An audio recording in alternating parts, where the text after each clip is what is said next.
இந்த பைக் வந்து பார்த்திங்கன்னா Mahindra Gusto பைக். நம்மகிட்ட வரப்போ இதில் இக்னிஷன் ஸ்பார்க் வரல. ஸோ இந்த இக்னிஷன் ஸ்பார்க் வரலன்னொடனே நம்ம காயில் ட்ரை பண்ணோம், காயில் கிடைக்கல.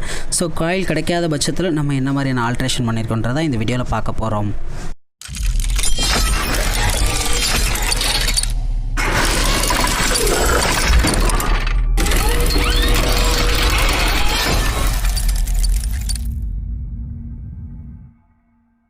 வரைக்கும் நம்ம சேனலை சப்ஸ்கிரைப் பண்ணாதவங்க இருந்தீங்கன்னா யூடியூப்பில் உள்ள சர்ச் டேப்பில் பைக் எலக்ட்ரிஷியன் டைப் பண்ணிங்கன்னா நம்மளோட channel bike electrician Madurai channel display ஆகும்.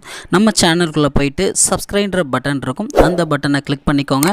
பக்கத்துலேயே கூட பெல் ஐக்கான் இருக்கும், அதையும் கிளிக் பண்ணிவிட்டு ஆல்ன்றதை கிளிக் பண்ணிட்டிங்கன்னா நம்ம போடுற வீடியோஸ் எல்லாம் அவங்களுக்கு அப்டேட் ஆகிட்டே இருக்கும். தேங்க்யூ.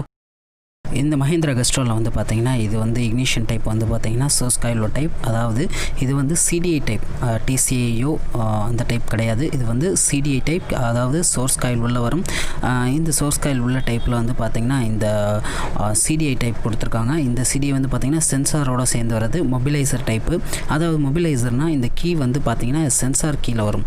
இந்த கீ பார்த்திங்கன்னா தெரியும், ஒரு கார் கீ மாதிரி இருக்கும். இது வந்து ஒரு மொபிலைசர் அட்டாச்மெண்ட்டோட தான் கீ மிஸ் ஆச்சுனாலோ ஏதாவது ஒரு தெஃப்ட் நடக்க கீ மிஸ் மேட்ச் ஆகிறப்போ இந்த வண்டிக்கு இக்னிஷன் ப்ராப்ளம் வரும், அதாவது கரண்ட்டே வந்துடாது. ஸோ அந்த டிசைனில் தான் இது பண்ணியிருக்காங்க. ஸோ இப்போ இந்த வண்டியில் வந்து பார்த்திங்கன்னா கீ மிஸ் மேட்ச் ஆகிருக்கு, மொபிலைசரும் சரியாக ஒர்க் ஆகலை. ஸோ அந்த டயத்தில் பார்த்திங்கன்னா இது கரண்ட் வரல. ஸோ இந்த சென்சார் இதே வேணான்ட்டு கஸ்டமர் சொல்லிட்டாங்க, இந்த சென்சார் இதே வேணாம், கரண்ட்டு பிரச்சனை ரொம்ப அடிக்கடி வருது. அது இல்லாத பட்சத்தில் பார்த்திங்கன்னா இந்த வண்டிக்கு வந்து நம்ம ஒரு டிசைன் பண்ணது தான் பார்த்திங்கன்னா இதுக்கு வந்து ஒரு ஐயூ யூனிட், அதாவது டிசிஐ டைப் டிசி டைப் இக்னிஷனாக நம்ம சேஞ்ச் ஓவர் பண்ணியாச்சு. இந்த வண்டிக்கு பார்த்திங்கன்னா நம்ம வந்து ஒரு இக்னைட்டர் யூஸ் பண்ணியிருக்கோம். இக்னைட்டர் வந்து பார்த்திங்கன்னா டிசிஐ டைப், அதாவது டிசி டைப் இக்னிஷன். இது சோர்ஸ் காயில் வந்து நம்ம வந்து டம்மி பண்ணி விட்டியாச்சு. சோர்ஸ் காயில் இதுக்கு தேவையில்லை. ஸோ இதுக்கு ஒரு டிசி லைன் இருந்தால் போதும், பிக்கப் காயில் லைனு அவ்வளோதான், இது இருந்தாலே போதும், எர்த்து. ஸோ இதை வச்சு நம்ம ஒரு இக்னிஷன் ஸ்பார்க் வரலான்றதை நம்ம இந்த வீடியோவில் காமிச்சிருக்கோம். கண்டிப்பாக இந்த வீடியோ வந்து நிறைய பேருக்கு யூஸ்ஃபுல் ஆகும். ஏன்னா இந்த மாதிரியான ஒரு ஓடாத வண்டி, அதாவது இந்த மாதிரியான ஒரு ரேர் வண்டி ஸ்பேர் கிடைக்காட்டினாலோ, இந்த மாதிரியான ஒரு மொபிலைசர் டைப் சென்சார் டைப் வந்து பார்த்திங்கன்னா ஒரு பிரச்சனையாக இருந்தாலோ கண்டிப்பாக இந்த ஒரு ஆப்ஷன் வந்து ரொம்ப யூஸ்ஃபுல்லாக இருக்கும் நிறைய பேத்துக்கு. சிம்பிள் இதுதான். இதை வச்சு நம்ம இதுக்கு முன்னாடி உள்ள வீடியோ பார்த்துருக்கோம். பஜாஜ் எலிமினேட்டருக்கும், அதாவது கவாசக்கி எலிமினேட்டருக்கும் இதே டைப் தான் யூஸ் பண்ணியிருந்தோம். ஸோ இது வந்து இந்த இக்னைட்டர் வந்து பார்த்திங்கன்னா ரொம்ப சக்ஸஸ்ஃபுல்லாக ஓடிட்டுருக்கு. இந்த டைப் கண்டிப்பாக நிறைய பேருக்கு யூஸ்ஃபுல்லாக இருக்கும். ஒரு டிசிஐ டைப்பு, ஸ்டார்டிங் ஆயில் பிரச்சனையும் வராது, பேட்ரி மெயின்டெனன்ஸ் மட்டும் பக்காவாக இருந்தால் போதும்.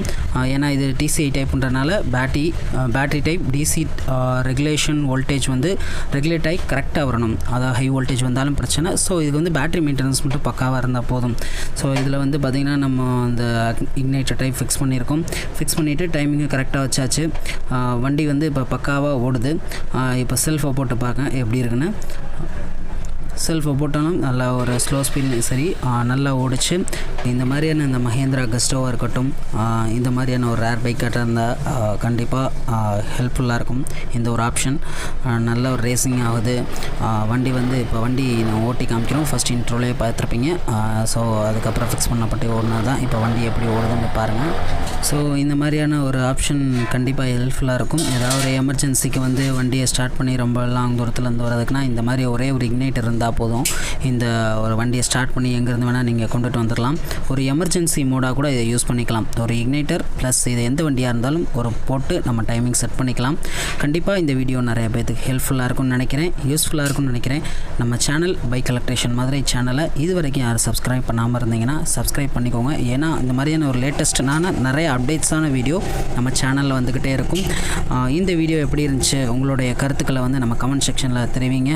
தேங்க்யூ.